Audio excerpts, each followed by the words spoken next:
Hey guys, so it's Van here.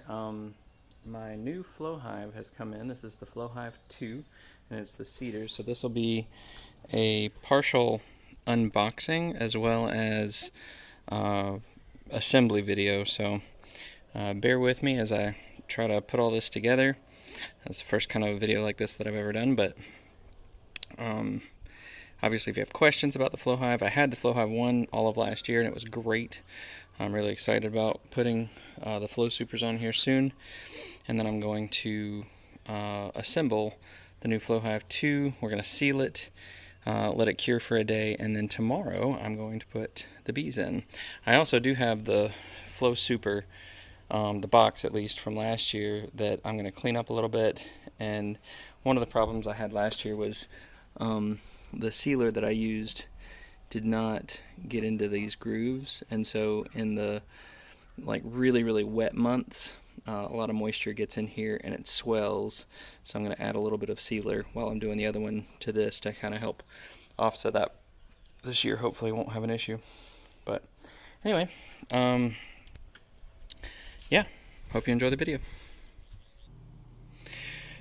So I've taken everything out of the box here, and I've got it all kind of strewn about, but one thing I did want to go ahead and give them some really great credit for. This is the tray that's the trap for beetles, but inside of this they did have not just the metal brackets that'll be used for the different frame alignments. There's some plexi fittings, all of the screws. So this is everything you need for the baseboard. This is everything you need for the roof. I mean, it's really, keep it simple, stupid. Broodbox screws. Flow Super screws, including this little L wrench, which is, I mean, you can use a drill if you want. It's a normal hex bit for the bits in here. But if you didn't have that, I think that's pretty cool that they've included all of this. Everything is laser etched. Everything. So this is the roof block. Yeah, each piece very well laid out. Over here you'll see, like, this is the brood box. This is also the brood box. This is also the brood box. So there's no question. Each of these cuts is laser cut, which is pretty incredible. From a fit standpoint, they just slide right together with very little space or room. The joint around here is pretty great. These are the adjusting feet. So this is an articulating ball, so you can adjust tilt, as well as how far this is screwed in will adjust the height. So you can kind of get a perfect level. And speaking of level, over here on the base, what to do with the base?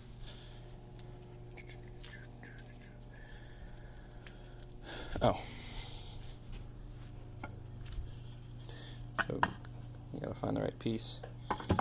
Yeah, so this is the front of the hive, which will have its own focus, which will have its own level, to make sure that the hive is perfectly level, which again you can use those feet to do.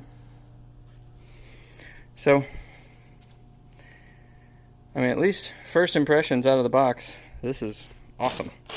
So now I'm going to take some time and start putting stuff together. I'm basically going to assemble.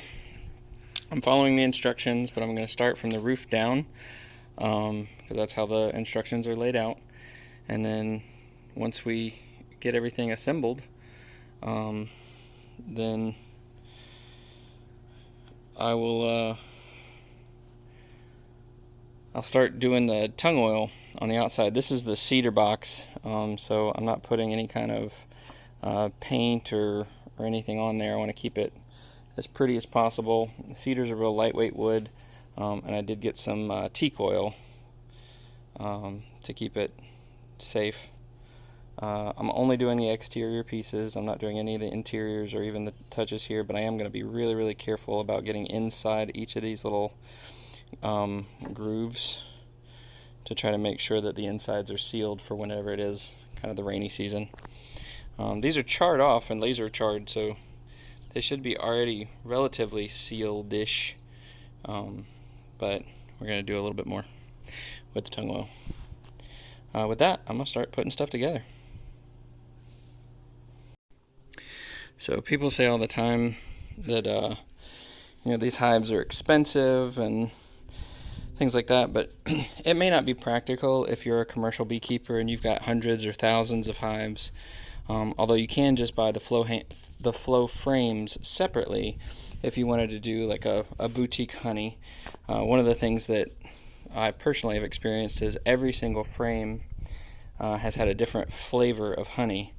So that would be a unique, non-homogenized way to offer honey. But as far as the cost of the hive itself, I have 2 hives.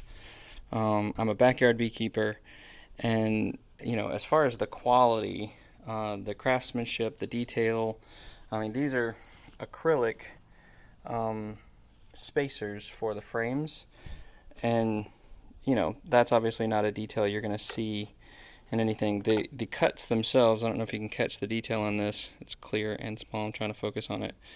But the cut for the drill hole is beveled on one side so that the screw head will sink and lay level inside of it. All of the holes are pre-drilled and have pilot holes. So it's extremely easy to assemble. It's fitting correctly. Everything goes together very easily. So just wanted to draw some attention as I'm putting this together to that one detail where, yes, this is an expensive hive. All in for this particular hive, including tax and shipping, it's upwards of $800 to $1,000 depending on what bells and whistles you get. And with that, you could probably buy and build 3 or 4 regular hives. But then you'd have to get extraction equipment and things too, which would be several $100s more, and you'd have the actual labor of going through all of that every time you do a honey extraction. This is definitely a luxury hive. There are less expensive ways to do this, but as I'm putting even the second one together, my first one gave me a great experience. This one is even better quality. It's laser cuts, you really can't beat. Every single piece is going to fit together perfectly. The cedar smells amazing. It's very, very lightweight compared to pine. And that's the first thing I noticed was like how light each of these pieces are. And then the reason I even paused to kind of talk about this was I noticed the bevel cuts. I can even see it a little bit better in this, if I can get it to focus. The bevel cuts in the head of the acrylic, so that the head of the screws is sunk in correctly and placed perfectly. So anyway, just some things to kind of call to mind if you're considering getting a Flow Hive or a Flow Hive 2. They did not sponsor this video. I personally bought all of this with my own money and have used the Flow Hive 1 for the whole year. This is the second Flow Hive that I bought. If you watched any of my other videos, I caught a swarm about a week ago, and I needed a second hive. And if I was going to do it, I wanted to get a Flow Hive. So I immediately ordered it on Sunday. It's here on Friday. And now I'm putting it together and gonna have some fun. So anyway, I don't want anybody to think that like I got paid to do this or this is any kind of review video or sponsorship video. It's not in any way. This is just my personal opinion, and I think people that make great products deserve to get called out. So I appreciate the hard work that they put into it. Alright, the brood box is complete. Again, still gotta seal it, stain it, all that fun stuff, but we got the brood box done. And now I'm going to start, I believe I said the brood box, the super is complete. The next is the brood box assembly, which actually should be one of the easiest of the pieces to do, because it's just the 4 sides. So I'm gonna leave that there. check back in just a minute. Alright, this is the dry fit. No screws, just placing it together. Again, hyper organized with, these are all the screws for the brood box. This also includes the tack nails for the frames, so I haven't assembled those yet. There are these little bundles for the frames to get put together. And so they also give you, just because, I don't know, excess, or maybe it's because they ship these parts a la carte, but this also comes with its own square bit, which I already got one in the first kit, so just in case you lose a bit, you get extra. I also I've been keeping them separate just to keep track, but for the Flow Super I had one extra of the tiny screws which does the acrylic, and I had 2 extra of the frame screws that hold it all together. I did not miss any of the holes, everything was together, but there were a couple extras, which is great.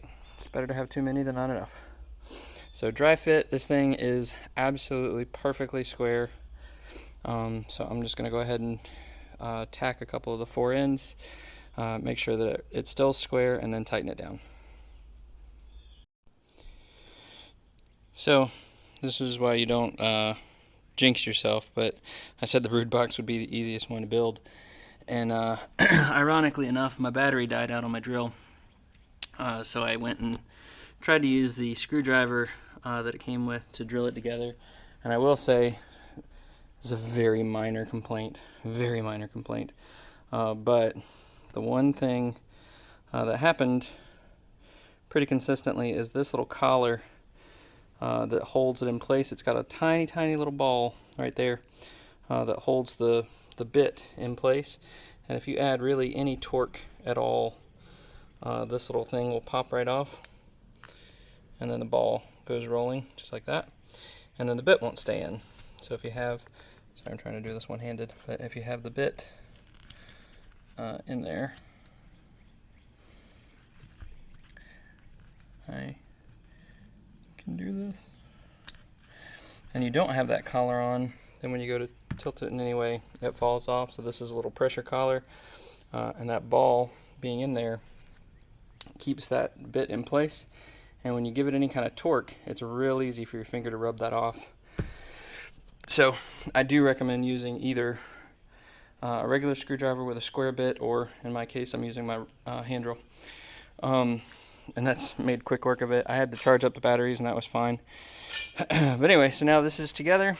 I just grabbed 2 frames just to make sure everything squares up and sizes correctly, and it looks good. So the next piece is the base, which this is, I mean, for the most part, other than a few upgrades in the Flow Hive 2, like the acrylic spacers that are in there, and the brass fittings instead of the wood ones, so these are a little bit nicer. But for the most part, this is just like when I put together the Flow Hive 1. So all this has been kind of secondhand. I've done it before, and now I'm going to try to assemble the base, which is not something I've done before, so I don't anticipate it's going to be very difficult, but there's more pieces to it. There's a tray, leveling feet, metal brackets, things like that, so I shall return shortly. Whew, alright, it is done. It's not sealed yet. The base was definitely the hardest part of that whole project. And so my next phase is I've got some teak oil I'm going to put over the whole thing and let it dry overnight. And then I'm hoping, if it's cured enough by tomorrow afternoon, tomorrow evening, then I'll be able to go ahead and put the bees in. I still got to put the frames together too, but that won't take long.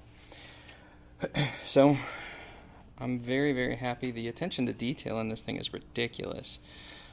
These little pieces down here are completely aesthetic. They were just an optional choice. They didn't have to do this or include these, but it's just a piece of wood attached on top of the metal foot to make it a little bit prettier. They've got this landing board. I don't know if you can tell, but it's at a little bit of an angle. Very attractive. This metal piece here, this little piece of flashing, is the bottom screen. Take take this up and off real quick. Oh, and this is cool. My other flow hive doesn't have this, but the little plug, so you can have a feeder in there if you want. And optionally, you can have a plug. If you don't have the plug in here, there is enough space between the roof and this that if the bees decide to, they will build comb up in there, which is fine. There's nothing wrong with it. But so this is the screen here. It is removable, but it's not removable easily. So you'd have to basically take this off in order to get to the base.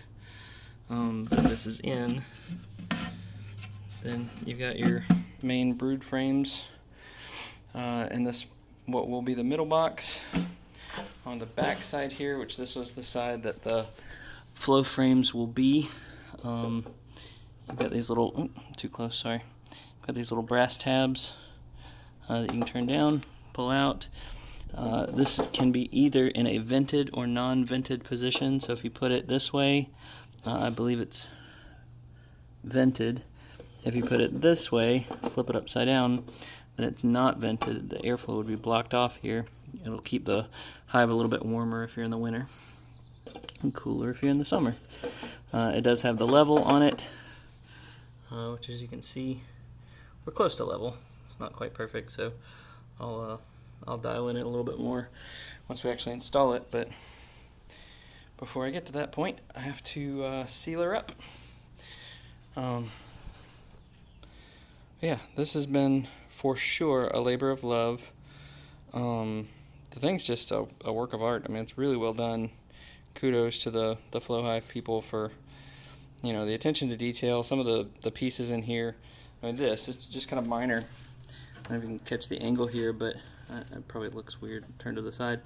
But this is the roof, and these little brass brackets are literally to lock. And you twist it in, and instead of having a ratchet strap or something on top of your hive, or a brick or whatever, you just twist lock these in place, and it's a pressure grip for the sides to keep it in place in case of high winds or anything like that, which is pretty cool. But yeah, so this has been a really great experience. Of the pieces to be assembled, the roof and the two boxes were a piece of cake. The base was a little bit complicated for a few different reasons. Obviously, this little screen board, and then this is the tray. For you can have oil in here or anything for the hive beetles, or if you want to use it as a pollen collector, you can not have oil in it, and that's fine too. You can use it to count mites, so it's a white background. It's really easy to see if you've got any varroa mites or anything like that. But the more complicated piece was, you can see all these little inner tracks. This little runner here that the other sits on, all of these are tight enough that the bees can't get in or out.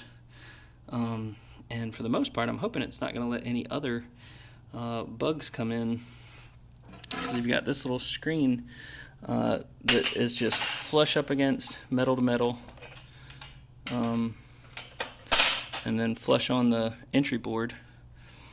And then you've got this tray to monitor whatever falls through. But it's pretty tight. I mean, these are the gap is very, very minimal.